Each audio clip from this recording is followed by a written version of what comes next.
الحمد لله وكفى وسلام على عباده الذين اصطفى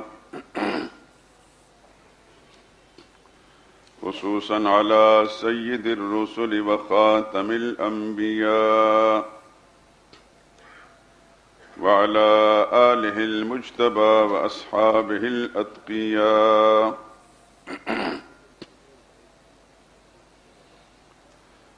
أما بعد فإن خير الحديث كتاب الله وخير الهدي هدي محمد صلى الله عليه وسلم وشر الأمور محدثاتها وكل محدثة بدعة وكل بدعة ضلالة وكل ضلالة في النار. أعوذ بالله من الشيطان الرجيم. بسم الله الرحمن الرحيم.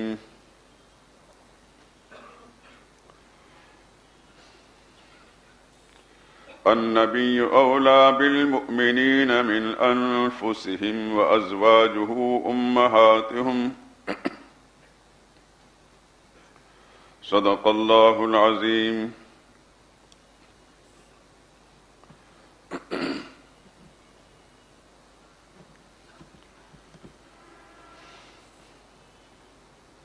بزرگان محترم، برادران عزیز، قرآن حکیم کی آیہ کریمہ اس سے پہلے بھی گزشتہ جمعے میں تلاوت کی تھی، جس کا مطلب یہ ہے کہ نبی کی ذات اہل ایمان کے لیے ان کی جانوں سے بھی زیادہ اہم ہے، اور نبی کی بیویاں مسلمانوں کی مائیں ہیں۔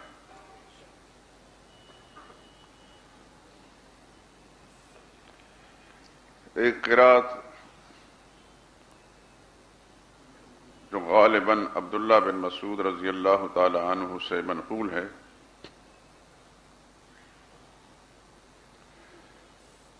وَأَزْوَاجُهُ أُمَّهَاتُهُمْ کے ساتھ یہ جملہ وَهُوَ أَبٌ لَهُمْ کہ نبی خود اہل ایمان کے باپ ہیں۔ اگرچہ یہ قرات متواتر نہیں ہے، اس لیے قرآن کریم میں یہ الفاظ نہیں، لیکن احادیث مبارکہ میں سرور عالم صلی اللہ علیہ وسلم کا یہ ارشاد موجود ہے، انما انا لکم مثل الوالد، لوگوں میں تمہارے لیے باپ کی طرح ہوں۔ جس طرح باپ اپنے بچوں کو زندگی کے سارے آداب سکھاتا ہے، حتیٰ کہ پاک رہنے اور پیشاب پاخانے سے فارغ ہونے کے آداب سکھاتا ہے، اس طرح اگر میری تعلیم میں ایسی کوئی چیز تمہیں نظر آتی ہے تو یہ اس لیے کہ جس طرح ایک باپ اپنی اولاد کے لیے شفیق ہوتا ہے اور وہ انسانیت کے اور زندگی کے آداب سارے سکھاتا ہے، اس لیے میں بھی تمہارے لیے باپ کی مانند ہوں،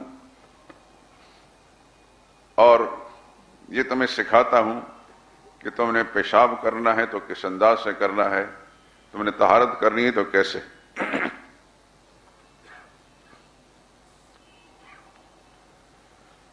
بعض کفار نے صحابہ کرام پر یہ اعتراض کیا کہ تمہارے عجیب نبی ہیں، تمہیں پاخانہ بیٹھنے اور طہارت کرنے کے بھی طریقے سکھاتے ہیں۔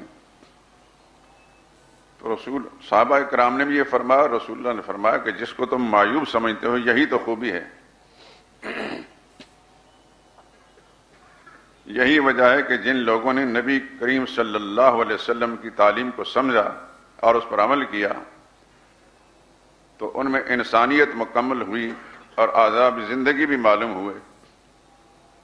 رسول اللہ صلی اللہ علیہ وسلم نے فرمایا کہ تمہیں قضاء حاجت سے فارغ ہونا ہو، پیشاب کی حاجت ہو تو زمین پر بیٹھ کر کرو.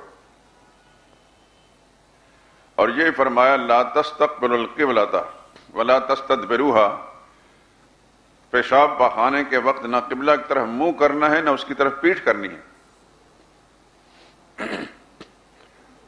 اب جب بھی مسلمان کوئی گھر بناتا ہے یا کسی کھلی آبادی کے اندر بھی قضاء حاجت سے فارغ ہوتا ہے تو وہ اس بات کا ضرور لحاظ رکھتا ہے.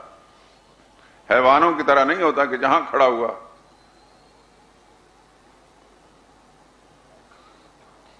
جدھر بھی اس کا رخ ہے وہیں پیشاب کر دیا. انسان اور حیوان میں اللہ تعالیٰ نے یہ فرق رکھا ہے کہ انسان کو اللہ نے عقل کی نعمت سے نوازا ہے. اور میں کئی دفعہ آپ حضرات کو سنا چکا ہوں اور اس بات کو غور سے سمجھیں، یہ علمی بات ہے. عقل جس کو قرآن کریم میں یعقلون اور تعقلون کے الفاظ سے بار بار ذکر کیا گیا ہے، عین قاف لام کا مادہ ہے، اور عقل کہتے ہیں باندھنے کو. یہی وجہ ہے کہ وہ جو عرب لوگ سر پہ رومال رکھتے ہیں اور سر کے اوپر رومال کو کنٹرول کرنے کے لیے ایک کوڑا سا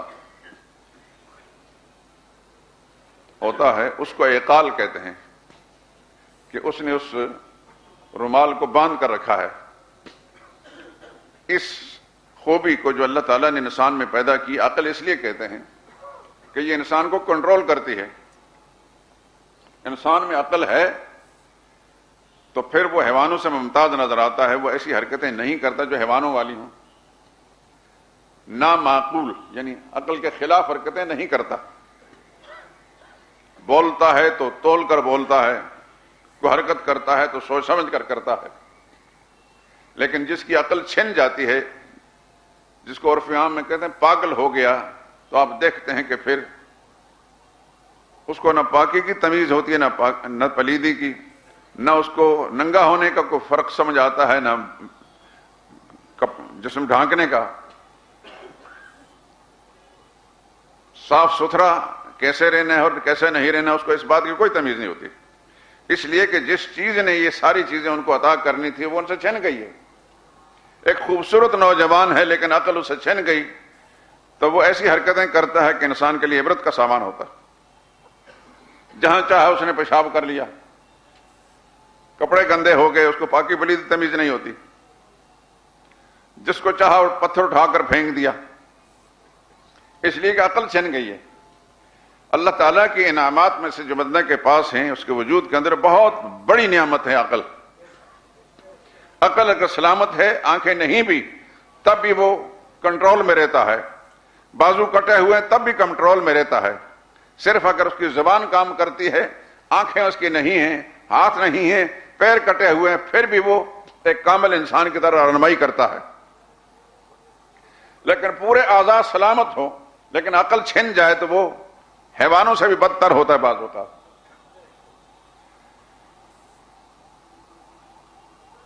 تو مسلمان جو ہے، مسلمان، یہ بات آپ سن چکے ہیں اس سے پہلے، اور اس کو جو باتیں اہم علمی ہوں تو ان کو اپنے ساتھ اس طرح باندھ لیا کریں جو زندگی بھر کام آئیں، کہ دوسروں کو رہنمائی کرنے کے لیے آسانی ہے.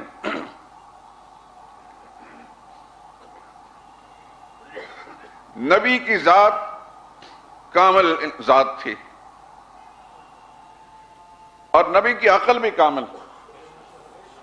یہ بات بالکل جذباتی باتیں نہیں اور نہ غلو اعتقاد کی، غلو عقیدت میں بات نہیں کر رہا، نفس الامر حقیقت ہے.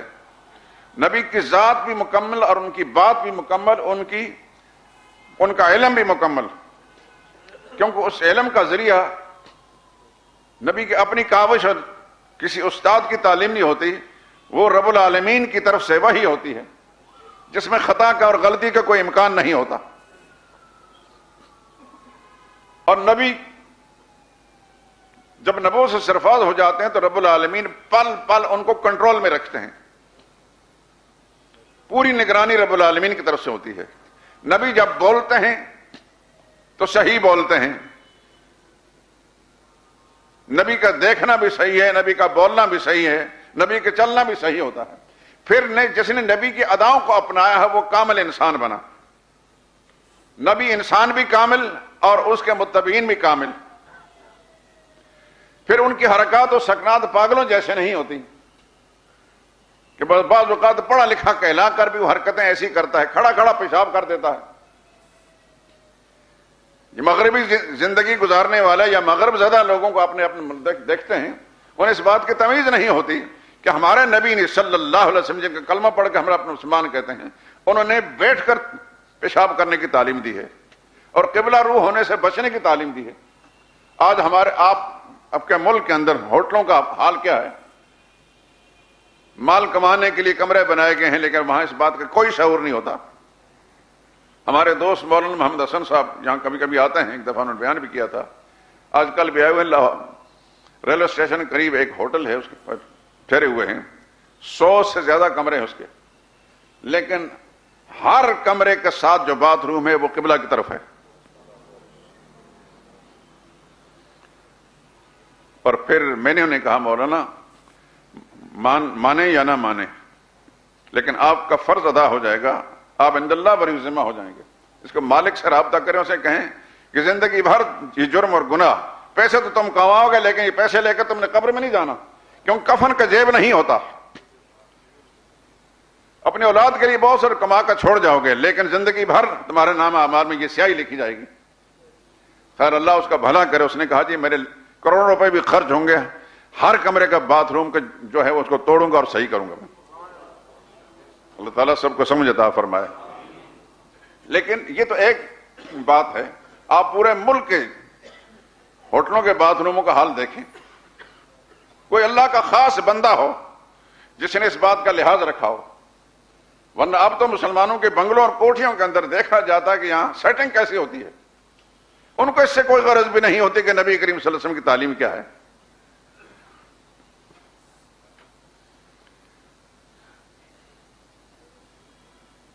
مشرکین نے، کفار نے رسول اللہ صلی اللہ علیہ وسلم کے صحابہ پر اعتراض کیا تمہارا نبی عجیب ہے، تم پیشاب پخانے کے آداب سکھاتا ہے۔ انہوں نے کہا یہی تو ان کی خوبی ہے، جس کو تم عیب سمجھتے ہو یہی تو ان کی خوبی ہے صلی اللہ علیہ وسلم۔ تو بات اس غیر متواتر قرات کے حوالے سے ہوئی تھی کہ ایک روایت میں ہوا ابو لہم رسول اللہ صلی اللہ علیہ وسلم کے باپ ہیں، قرات میں موجود ہو نہ ہو لیکن ساری دنیا کے باپوں سے زیادہ بڑے باپ ہیں، بڑی شان والے باپ ہیں محمد مصطفیٰ صلی اللہ علیہ وسلم۔ کوئی باپ بھی اپنے اولاد کو ایسی خوبصورت تعلیم نہیں دے سکتا جیسے رسول اللہ صلی اللہ علیہ وسلم نے پوری امت کو تعلیم دی ہے۔ جس نے اس پہ غور کیا اس کو یہ بات سمجھ میں آتی ہے۔ قرآن تو کہتا ہوا وازواجہم امہاتہم کہ نبی کی بیویاں مسلمانوں کی مائیں ہیں، لیکن ایسا بھی ایک بد نصیب طبقہ ہے جو نبی کی بیویوں پر تنقید کرتا ہے اور ان کو مسلمان ہی سمجھا جاتا ہے۔ جتنی بھی قرآن کی بغاوت مخالفت کر لی جائے وہ مسلمان ہی ہے، جتنی بھی رسول اللہ صلی اللہ علیہ وسلم کی تعلیمات کی مخالفت کی جائے اس کی مسلمانی میں کوئی فرق نہیں پڑتا۔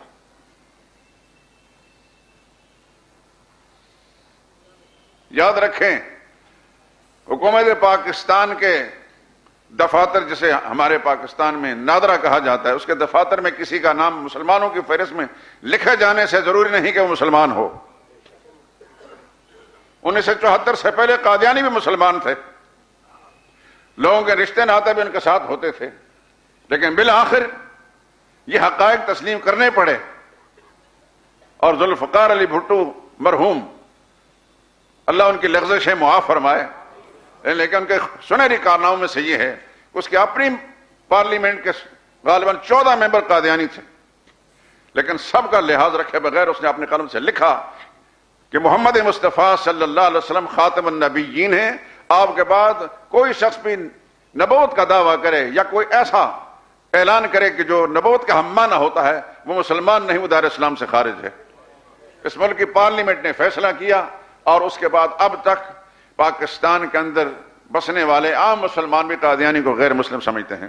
یہ الگ بات ہے کہ اس وقت اس حکومت میں یہ کوششیں ہو رہی ہیں، اور جب بھی مسلم لیگ کی حکومت آتی ہے تو اس میں زیادہ امیدیں پیدا ہو جاتی ہیں ان لوگوں کو۔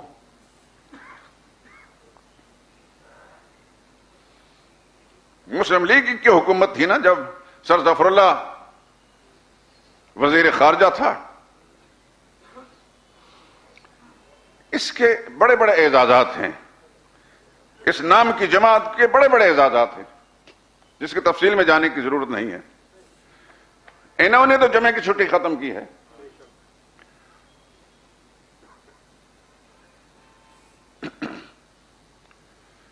آگے آگے دیکھیے ہوتا ہے کیا. میں نے پچھلے جمعے میں آپ حضرات سے ایک بات عرض کی تھی اور کچھ باتیں بھی ہوئی تھیں. میرا دل یہ چاہتا ہے کہ میں نبی کریم صلی اللہ علیہ وسلم کی ذات اقدس اور آپ کا جو خاندان ہے اس کے بارے میں کچھ ایسی معلومات جو بالعموم آپ کو کتابوں میں نہیں ملتی وہ فراہم کر دوں. ایک حدیث میں پہلے سنانا چاہتا ہوں. سرور کائنات صلی اللہ علیہ وسلم نے ارشاد فرمایا, یہ مسلم شریف کی روایت ہے, حضرت واصلہ بن اسقا ایک صحابی ہیں, فرماتے ہیں سرور کائنات صلی اللہ علیہ وسلم نے ارشاد فرمایا, ان اللہ اصطفیٰ من ولد ابراہیم اسماعیل, اللہ نے ابراہیم علیہ السلام کی اولاد میں سے حضرت اسماعیل کو چن لیا. واصطفیٰ من ولد اسماعیل کنانہ, اور حضرت اسماعیل علیہ السلام کی اولاد میں سے اللہ نے بنو کنانہ کو چن لیا. واصطفیٰ من بنی کنانہ قریشن, اور بنو کنانہ میں سے اللہ نے قریش کو چن لیا, منتخب کر لیا. واصطفیٰ من قریش بنی ہاشم, اور قریش میں سے خاص طور پر اللہ نے بنی ہاشم کو چن لیا. واصطفانی من بنی ہاشم, اور بنی ہاشم میں اللہ نے مجھے منتخب کر لیا. یہ رسول اللہ صلی اللہ علیہ وسلم کا ایک ارشاد ہے.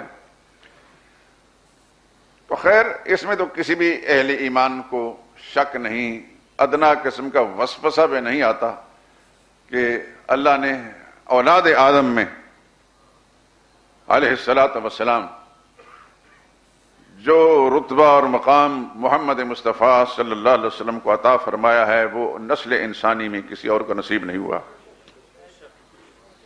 یہ اسلامی عقائد میں ہے. یہ بات آپ حضرات کو اچھی طرح معلوم ہوگی اور ہونی چاہیے کہ اللہ کی مخلوق یعنی انسانوں میں اللہ نے سب سے اونچا درجہ انبیاء کو عطا فرمایا, اور انبیاء میں بعض کے مراتب ہیں, درجات ہیں.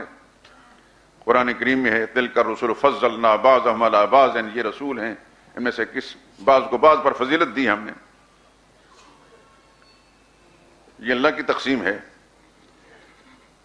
انبیاء پوری انسانیت میں سب سے زیادہ افضل ہوتے ہیں, یہ اسلامی عقیدہ ہے. اور انبیاء کے بعد پھر صحابہ, نبیوں کے ساتھی سب سے زیادہ افضل ہوتے ہیں, خصوصاً محمد مصطفیٰ صلی اللہ علیہ وسلم کے صحابہ. اور صحابہ میں اللہ تعالیٰ نے حضرت ابو بکر کو سب سے اونچا مرتبہ عطا فرمایا. یہ اپنی اولادوں کو, بچوں کو بھی سمجھائیں.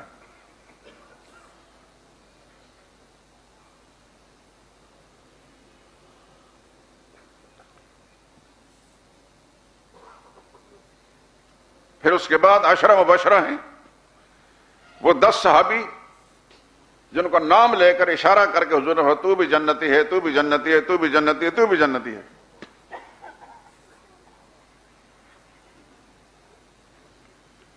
اور پھر اصحاب بدر ہیں, بدری صحابہ جن کے بارے میں حضور نے فرمایا کہ کچھ بھی کریں اللہ پاک نے گناہ معاف کر دیے. اور پھر اصحاب بدر کے بعد اصحاب بیعت رضوان ہیں,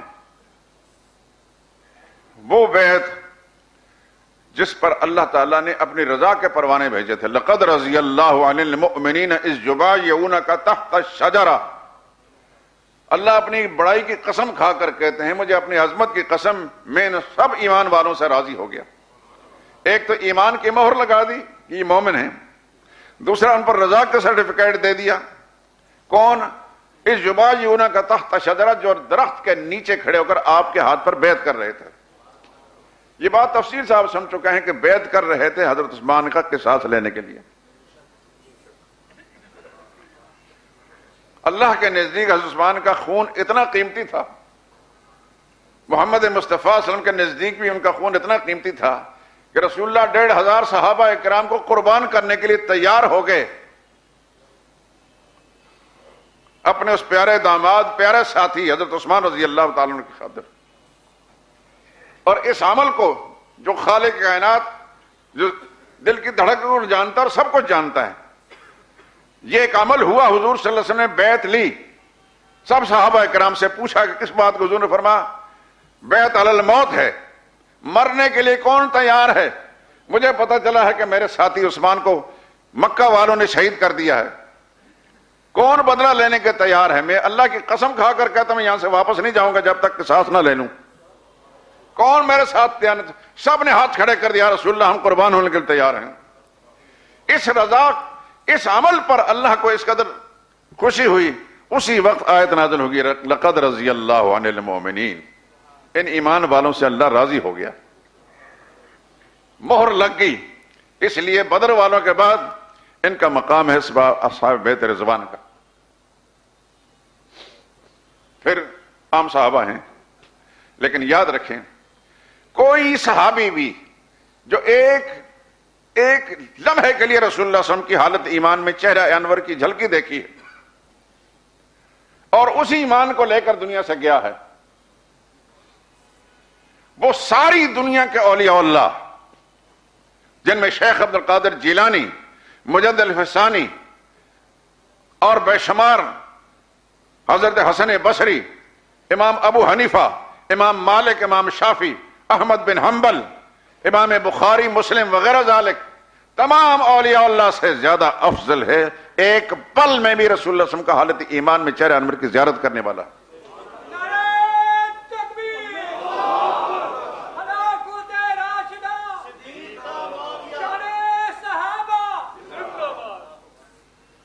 یہ عقیدے کی بات ہے میرے دوستو. اپنے بچوں کو یہ دل کی تختی پر لکھ جائیں کہ دنیا سے جائیں تو پکے ایمان کے ساتھ جائیں. اعمال میں خرابیاں ہو سکتی ہیں لیکن ایمان کی بنیاد مضبوط رہی، رب کعبہ کی قسم جنت لازمی ہے. لیکن ایمان خراب ہوگا تو پھر جنت کا کوئی ٹھیکہ بھی نہیں ہے، کوئی ذمہ داری کسی کی نہیں. میں نے اس 40 سالہ عرصے کے اندر سب سے زیادہ زور اس بات پر دیا ہے کہ مسلمان کا عقیدہ ٹھیک ہونا چاہیے.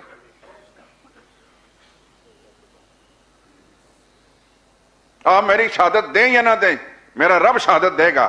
اس مسجد کے ایک ایک اینٹ شہادت دے گی، مار روڈ کا درخت اور دائیں بائیں بلڈنگوں کی شہادتیں دیں گی، زمین کا چپا چپا شہادت دے گا کہ اس کی یہ سوچ تھی، یہ عقیدہ تھا مسلمانوں کا عقیدہ درست کرنے کے لیے.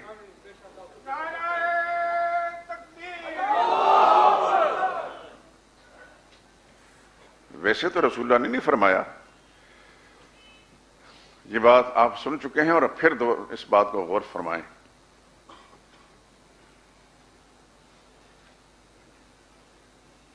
آپ نے ارشاد فرمایا کہ تم احد پہاڑ جتنا سونا خرچ کرو، اور میرا ساتھی، میرا صحابی ایک پاؤ جو خرچ کرے. کہاں احد پہاڑ دیکھا ہوگا آپ نے، اللہ سب کو دیکھنا نصیب کرے، وہاں کی حاضری کو قبول فرمائے، میرے سمیت آپ کو بار بار وہاں پہنچائے، آپ کی نسلوں کو بھی اللہ تعالیٰ قبول کر لے اپنے دین کے لیے اور ایمان کی پختگی نصیب فرمائے. بہت بڑا سلسلہ ہے احد پہاڑ کا. رسول اللہ صلی اللہ علیہ وسلم نے اس پہاڑ کے بارے میں خاص طور پر یہ فرمایا احد یحبنا ونحبہ، احد ہم سے پیار کرتا ہے اور ہم اس سے پیار کرتے ہیں. کوئی خاص وجہ ہوگی ہمیں پوچھنے کی ضرورت نہیں، نہ رسول اللہ نے بیان فرمایا ہے، ہمیں تو حضور صلی اللہ علیہ وسلم کا فرمان آ گیا، سر تسلیم خم ہے. ایک دفعہ حضور صلی اللہ علیہ وسلم احد پہاڑ پر چڑھے، ساتھ حضرت ابوبکر بھی تھے، حضرت عمر بھی تھے، حضرت عثمان بھی تھے، اور پہاڑ میں تھوڑی سی حرکت آئی جس سے زلزلہ سا ہوتا ہے، تو رسول اللہ نے ٹھوکر ماری اور فرمایا علیک یا سبیر، اس کا دوسرا نام سبیر بھی ہے سا کے ساتھ، تھم جا، رک جا، فإنما علیک نبی وصدیق وشہیدان، تجھ پر اللہ کا ایک نبی کھڑا ہے، ایک صدیق کھڑا ہے، اور اللہ کے 2 شہید کھڑے ہیں۔ کیا قسمت ہے ان لوگوں کی، زندگی چل پھر رہے ہیں اور ان کو شہادت کا رتبہ مل گیا۔ ابو بکر و عمر، صدیق اور حضرت عمر اور عثمان۔ ابو بکر تو صدیق ہے نا جی، میں شاید انہی مجلسوں میں ایک دفعہ میں بیان کر چکا ہوں کہ حضرت علی بھی شہید ہیں، حضرت عثمان بھی شہید ہیں، حضرت عمر بھی شہید ہیں، ابو بکر کیوں نہیں شہید؟ یاد رکھیں، نبی کے بعد مقام ہے صدیق کا، صدیق کے بعد مقام ہے شہید کا۔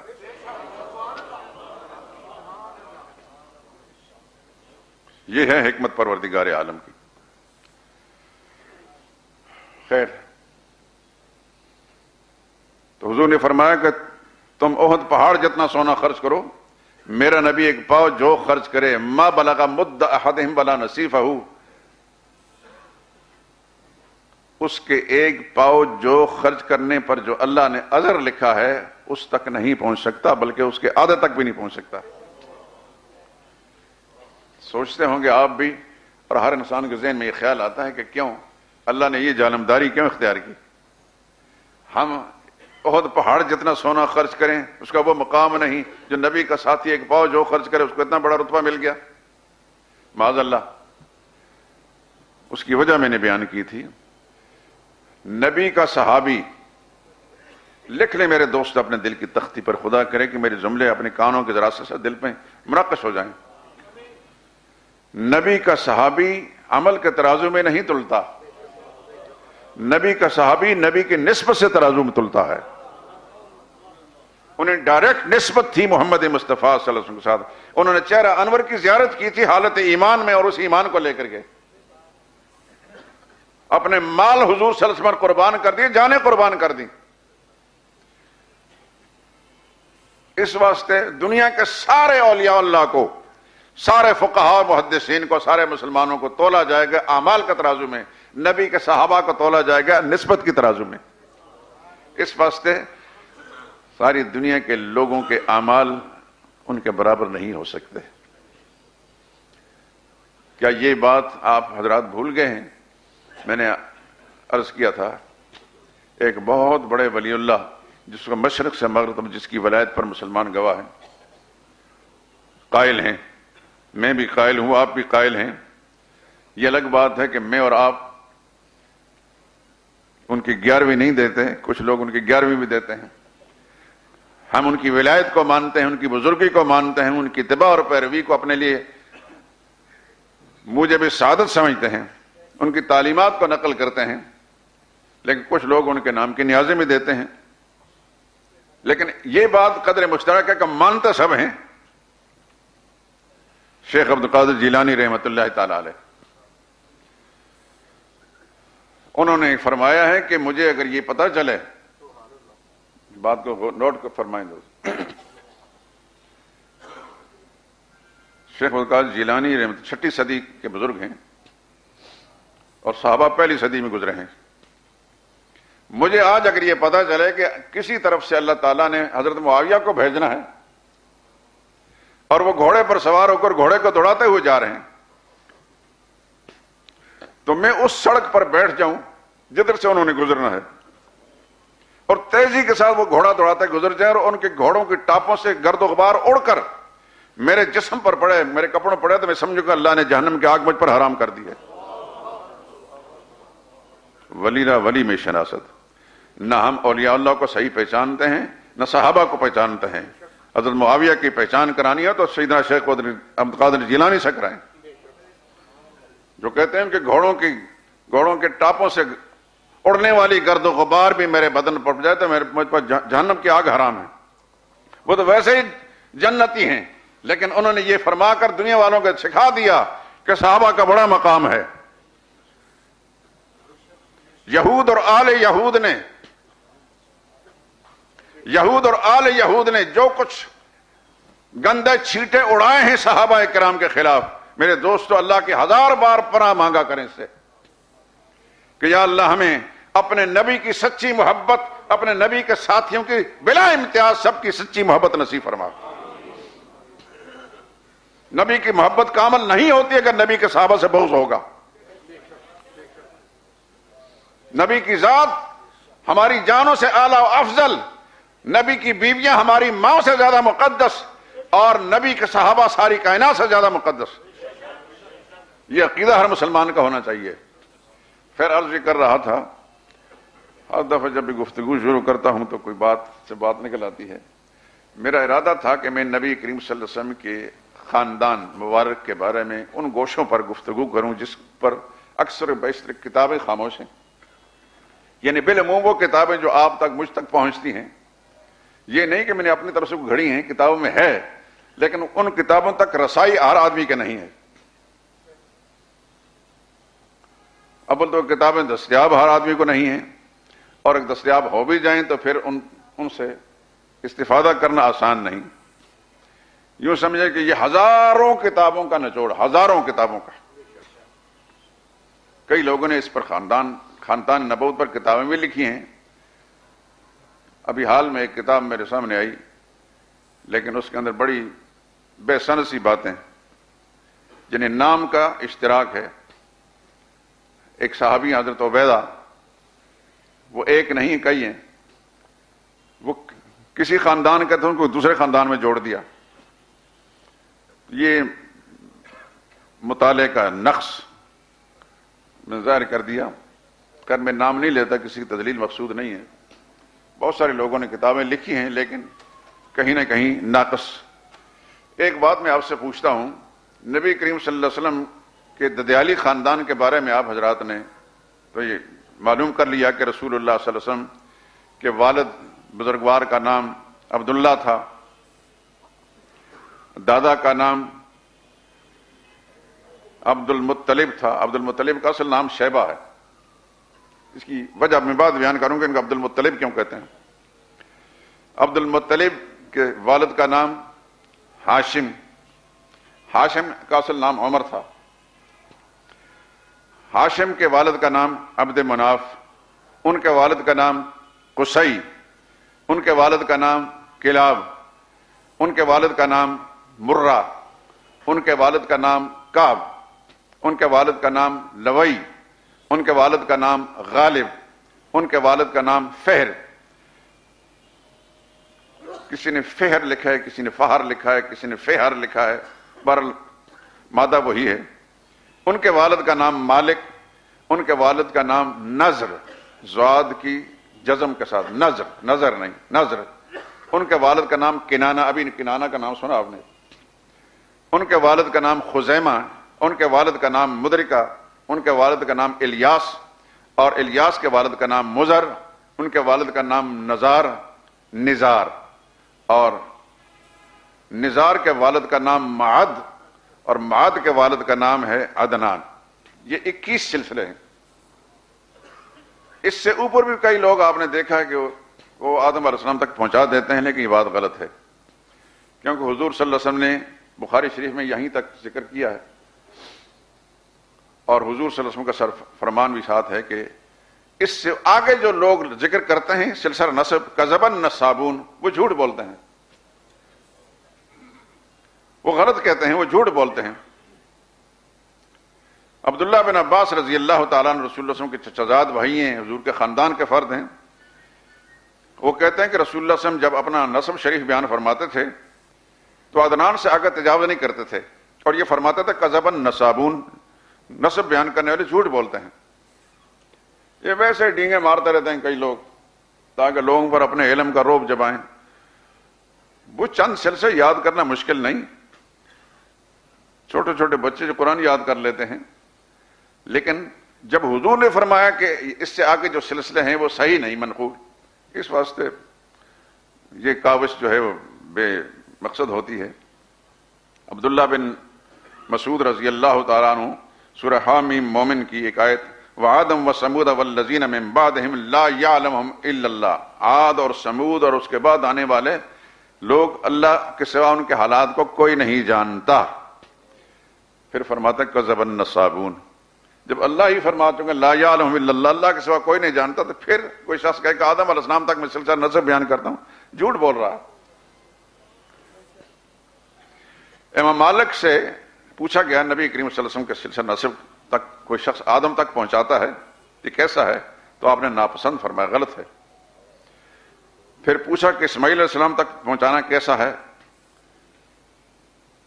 تو کہنے لگے من اخبر بھی، جو عدنان سے اوپر اسماعیل علیہ السلام تک جو سلسلہ نسب بیان اس کو کس نے اطلاع دی؟ امام مالک بہت بڑے انسان تھے، امام دار الہجرت، امام مدینہ تھے، بہت بڑے انسان تھے، اپنے زمانے کے بہت بڑے ولی اللہ انسان تھے، جن کے بارے میں آتا ہے کہ مدینہ طیبہ کے اندر وہ جوتے پہن کر نہیں چلتے تھے، اس خیال سے کہ شاید اس زمین کے اس ٹکڑے پر میرے آقا کے پاؤں لگے ہوں صلی اللہ علیہ وسلم۔ اور مسجد نبی میں بیٹھ کر جب حدیث پڑھاتے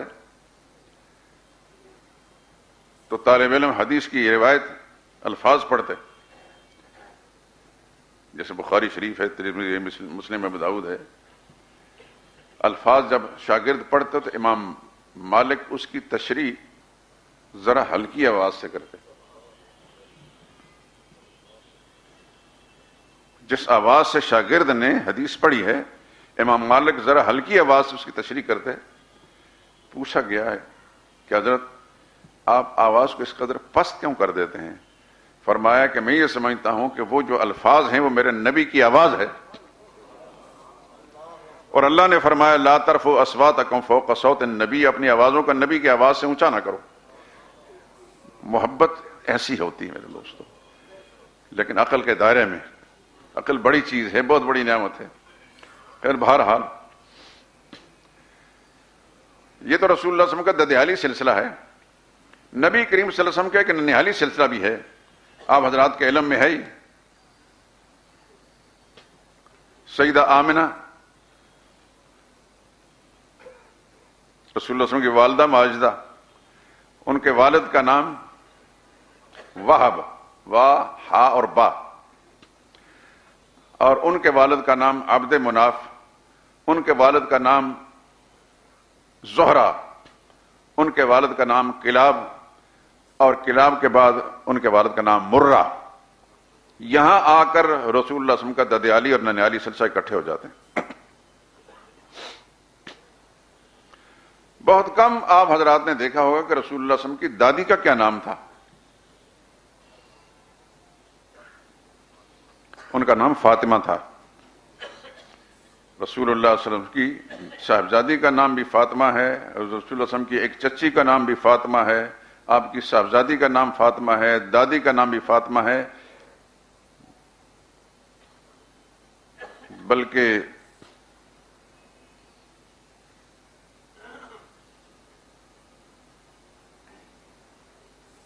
سیدنا حمزہ رضی اللہ تعالی عنہ کی ایک اہلیہ کا نام بھی فاطمہ ہے،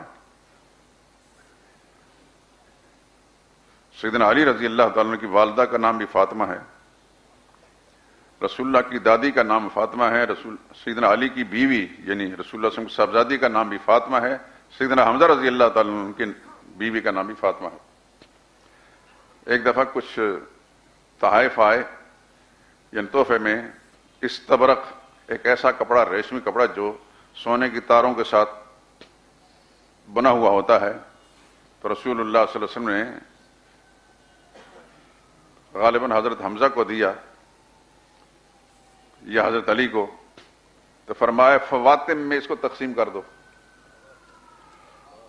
فواتم یعنی جن کے نام فاطمہ ہیں ان کو جمع فواتم میں تقسیم کر دو۔ تو اس میں رسول اللہ صلی اللہ علیہ وسلم کی صاحبزادی بھی ہیں، اس میں سیدنا حمزہ رضی اللہ تعالی عنہ کی بیوی بھی ہیں، اور سیدنا علی رضی اللہ تعالیٰ کی والدہ بھی ہیں۔ خیر،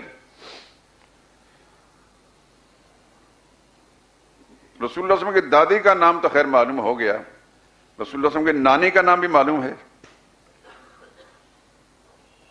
حضور صلی اللہ علیہ وسلم کی نانی کا نام برہ ہے،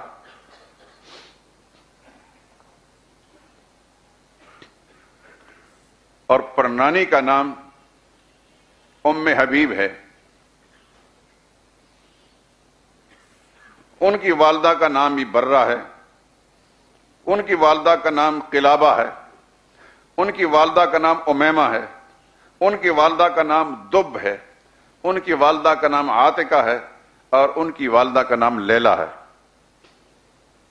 اصل میں اس کے لیے بہت جیسا کہ نا ریت چھاننی پڑتی ہے، کتابیں بہت بہت دیکھنی پڑتی ہیں، لیکن یہ کوئی حرف آخر نہیں ہے جو کچھ میں کہہ رہا ہوں۔ شاید کہ اس کے بعد بھی آپ نے بہت کم کتابوں کے اندر دیکھا ہوگا کہ رسول اللہ صلی اللہ علیہ وسلم کے نانا کا نام تو معلوم ہو گیا وہب، حضور صلی اللہ علیہ وسلم کو کوئی ماموں بھی تھا، یہ شاید کسی کتاب میں نہ دیکھا ہو۔ بلکہ جس کتاب کا میں نام ذکر کر رہا ہوں کہ بڑی موٹی کتاب لکھی 700-800 صفحے کی، اس میں اس نے دعویٰ کیا ہے کہ رسول اللہ صلی اللہ علیہ وسلم کا ماموں تھا ہی کوئی نہیں، حالانکہ یہ بات غلط ہے۔ رسول اللہ صلی اللہ علیہ وسلم کے سگے ماموں تھے، اس کا نام تھا عبد یغوث، ایک ہی تھے جس پر مجھے اطلاع ملی، لیکن تھے وہ مشرک اور کافر۔ اور اس کے بیٹے کا نام تھا، یعنی ماموں زاد کا، اس کا نام تھا اسود، یہ بھی شدید مخالف تھا رسول اللہ صلی اللہ علیہ وسلم کا۔ مکی زندگی کے اندر جس طرح حضور صلی اللہ علیہ وسلم کا چچا ابو لہب رسول اللہ صلی اللہ علیہ وسلم کا شدید مخالفین میں سے تھا، اسود بن عبد یغوث بھی حضور صلی اللہ علیہ وسلم کا ایسا ہی مخالف تھا۔ تو عبد یغوث کے 3 بیٹے تھے، اسود، ارقم اور خلف، لیکن اللہ کی شان ہے اسود کا ایک بیٹا جو حضور کا شدید مخالف تھا، اس کا ایک بیٹا تھا عبد الرحمن، اس کی بیٹی اس کا نام خالدہ تھا، پکی مومنہ تھی اور مہاجرات میں سے تھی، اس نے ہجرت بھی کی ہے۔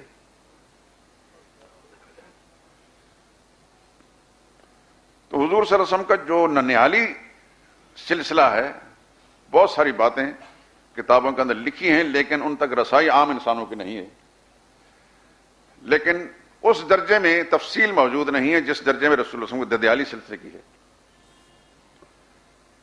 آپ کو میں نے پچھلے جمعے کے بیان کے اندر رسول اللہ صلی اللہ علیہ وسلم کے چچاؤں کا ذکر بتا چکا ہوں کہ والد گرامی سمیت 10 بھائی تھے، جناب عبد المطلب کے بیٹے، اور رسول اللہ صلی اللہ علیہ وسلم کے چچا زاد بھائی ہیں 27 ہیں، جن میں سے 22 مسلمان ہیں، 5 کسی وجہ سے ایمان سے محروم رہے، اور رسول اللہ صلی اللہ علیہ وسلم کی چچا زاد بہنیں جو ایمان والیاں ہیں، جو مومنہ نہیں، ان کی تفصیلات پر میں نے غور نہیں کیا، جو ایمان والی ہیں وہ 22 ہیں۔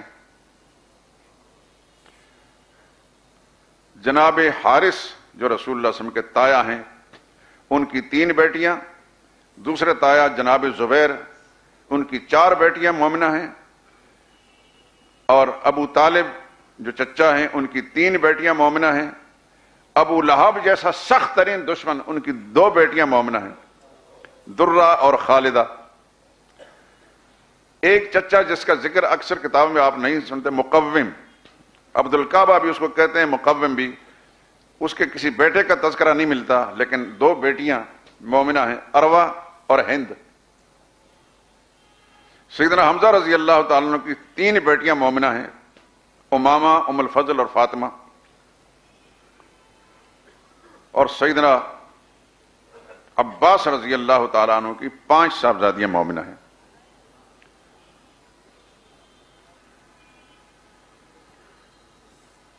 وہ 7 چچاؤں کی بیٹیاں ایمان والیاں ہیں، لیکن آپ عام طور پر نہ وعظوں میں سنتے ہیں، نہ آپ تک پہنچنے والی کتابوں میں اس کی تفصیل موجود ہے۔ میں نے اس لیے ذکر کر دیا، آپ کا وقت ضائع نہیں کیا، کہ کچھ نہ کچھ مسلمان کو اپنے نبی کے خاندان کے بارے میں معلومات ہونے چاہیے۔ دعا کریں کہ میں اس مضمون کو لکھ دوں جو میرے ذہن کے اندر ایک خاکہ ہے، اور بھی شاید کچھ چیزیں سامنے آ جائیں تو میں کوئی کتابچہ جو ہے مرتب کر دوں، آپ حضرات تک پہنچیں گے تو انشاءاللہ ایک ریکارڈ میں چیز آ جائے گی۔ کیونکہ میں نے اب تک جتنی کتابیں میں دیکھی ہیں اردو کی خاص طور پر، ان میں یہ تفصیلات موجود نہیں ہیں، بڑی مختصر سی بات لوگ کر دیتے ہیں۔ عربی کی کتابوں میں بہت کچھ ہیں، لیکن وہ بہت بڑے الجھے ہوئے انداز سے انہوں نے لکھی ہیں. اس الجھن کو سلجھانا بھی ایک بڑا کام ہوتا ہے. جس طریقے سے ریت چھان کر اس میں آپ سونے کا ذرات نکالتے ہیں، اس طرح کتابوں کو کھنگالنا پڑتا ہے، ان میں سے اصل مطلب کی باتیں نکالنی پڑتی ہیں. بر رسول اللہ صلی اللہ علیہ وسلم کے خاندان کا یہ میں نے تھوڑا سا تعارف آپ حضرات کے سامنے کرا دیا کہ نبی کریم صلی اللہ علیہ وسلم کا جو ددیالی سلسلہ ہے اور ننیالی سلسلہ ہے، اس کے یہ افراد ہیں. یہ بھی آپ سن چکے ہیں کہ نبی کریم صلی اللہ علیہ وسلم کی 6 پھوپھیوں میں سے 4 مومنہ تھیں، 2 ایمان سے معروم. آپ نے اب تک حضور صلی اللہ علیہ وسلم کی پھوپھیوں میں سے صرف ایک کا نام پڑا ہوگا، حضرت صفیہ کا رضی اللہ تعالیٰ عنہ، لیکن 3 اور بھی مومنہ ہیں، حضرت امیمہ، حضرت عروہ، حضرت عاتقہ، یہ بھی مومنہ ہیں. صرف 2 پھوپھیوں ام الحکیم البیضاء اور برہ یہ مومنہ نہیں ہیں. رسول اللہ صلی اللہ علیہ وسلم کے 2 چچا مومن ہیں اور 4 پھوپھیاں مومنہ ہیں. چچاؤں میں سے سیدنا حمزہ اور سیدنا عباس رضی اللہ تعالی عنہما. کل یہ 10 بھائی تھے، بعض نے 12 بھی لکھے ہیں، لیکن وہ ایک کے 2 نام تھے، دونوں کے الگ الگ لکھ دیے. ان میں سے جناب رسول اللہ صلی اللہ علیہ وسلم کے والد گرامی جناب عبداللہ جی تو حضور صلی اللہ علیہ وسلم کی ولادت سے بھی پہلے فوت ہوئے ہیں. ان کے بارے میں ہم کوئی رائے نہیں پیش کر سکتے. امام اعظم ابو حنیفہ رحمۃ اللہ تعالیٰ کی رائے یہ ہے کہ ان کے بارے میں سکوت اختیار کیا جائے. اسلام کا زمانہ انہوں نے پایا نہیں، اسلام کا زمانہ انہوں نے پایا نہیں، اس لیے ہم ان کے بارے میں کچھ کہہ نہیں سکتے حتمی طور پر. لیکن ہمیں یہ بھی معلوم نہیں کہ انہوں نے کسی بت کی پوجا کی ہو، اس واسطے حتمی طور پر ان کو کافر بھی نہیں کہہ سکتے. اس واسطے رسول اللہ صلی اللہ علیہ وسلم کے والدین کا معاملہ ہے ان کا سکوت اور خاموشی. بعض روایتوں میں یہ ضرور ہے کہ رسول اللہ صلی اللہ علیہ وسلم نے اپنے والدین کی قبروں کی زیارت کی اجازت مانگی تو اللہ نے اجازت دے دی، لیکن جب دعا کی اجازت مانگی تو دعا کی اجازت نہیں دی ملے گی. لیکن بہرحال ہم اس معاملے میں سکوت اختیار کریں، خاموشی اختیار کریں گے، اس وقت تبصرہ نہیں کریں گے، کیونکہ درمیان میں نبی کی ذات ہے صلی اللہ علیہ وسلم. اور 2 چچا جنہوں نے زمانہ اسلام کا پایا ہے وہ کفر پر اڑے رہے، عبد مناف اور عبد العزیٰ، یعنی ابو طالب اور ابو لہب. اور بعض چچاؤں نے زمانہ اسلام پایا ہی نہیں، اس واسطے ان کے بارے میں کوئی رائے ہم نہیں قائم کریں گے. جنہوں نے اسلام کا زمانہ پایا اور ایمان بھی قبول کیا وہ ہمارے سر کے تاج ہیں، ان کے قدموں کی جوتیاں میں ہمارے سر کے تاج ہیں. سیدنا حمزہ رضی اللہ تعالیٰ عنہ جو سید الشہداء بھی ہیں اور اسد اللہ، اللہ کے شیر بھی ہیں، شیر خدا بھی ہیں اور سید الشہداء بھی ہیں. یاد رکھیں یہ حضرت حمزہ کے بارے میں رسول اللہ نے فرمایا یہ شیر خدا بھی ہے اور سید الشہداء بھی ہے، سارے شہیدوں کا سردار ہے. حضور نے کسی اور کے بارے میں نہیں فرمایا. اس واسطے جب رسول اللہ نے کسی کے بارے میں کوئی لفظ فرما دیا وہاں سے آگے بڑھنا جو کسی مسلمان کا کام نہیں. ہم بڑے بڑے شہید ہیں، حضرت عثمان جیسے امام مظلوم ہیں، شہید مظلوم ہیں، لیکن اپنی طرف سے ہم ان کو سید الشہداء نہیں کہہ سکتے، اس لیے کہ نبی کا مقابلہ ہوگا اور نبی کا مقابلہ ہم نہیں کر سکتے. ایمان کی حالت میں کوئی شخص سوچ بھی نہیں سکتا. شیر خدا بھی حضور نے حضرت حمزہ کو کہا اور سید الشہداء بھی حضرت حمزہ کو فرمایا. نہ کوئی اور شیر خدا ہے نہ کوئی اور سید الشہداء ہے. حضرت حمزہ کے بارے میں ایک اور بات بھی بتا دوں، یہ عمر میں رسول اللہ صلی اللہ علیہ وسلم سے 2 یا 3 سال بڑے تھے. ان دونوں کی مائیں آپس میں چچا زاد تھیں. نبی کریم صلی اللہ علیہ وسلم کی والدہ ماجدہ سیدہ آمنہ اور سیدنا حمزہ رضی اللہ تعالیٰ عنہ کی والدہ ماجدہ سیدہ حالہ، ان کا کیا نام تھا؟ حالہ. حالہ جو ہے وہ وہیب کی بیٹی تھی. سیدہ آمنہ وہب کی بیٹی، یہ سگے بھائی تھے. وہب کی بیٹی حضرت آمنہ اور وہیب کی بیٹی حضرت حالہ. حضرت حالہ کے بھائی ہیں حضرت سعد بن وقاص. میں نے بتایا نا کہ رسول اللہ صلی اللہ علیہ وسلم کے ماموں ہیں، یعنی چچا کی طرف سے.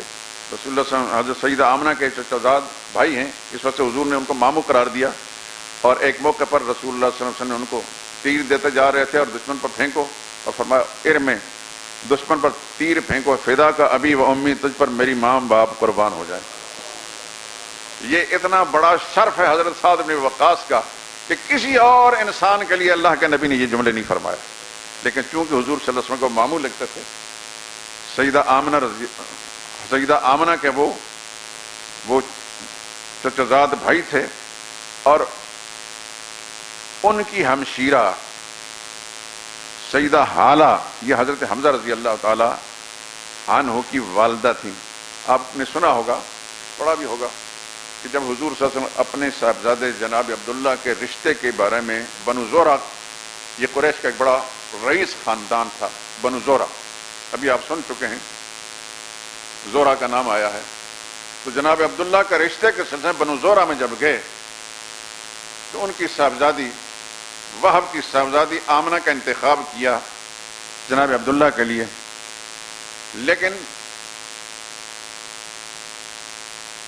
وہب کے بھائی وہیب وہ موجود تھے، اور ان کے ساتھ جناب عبد المطلب کے دوستانہ تعلقات بھی تھے رسول اللہ کے دادا کے۔ انہوں نے کہا میں اپنی بیٹی تمہارے رشتے میں دینا چاہتا ہوں۔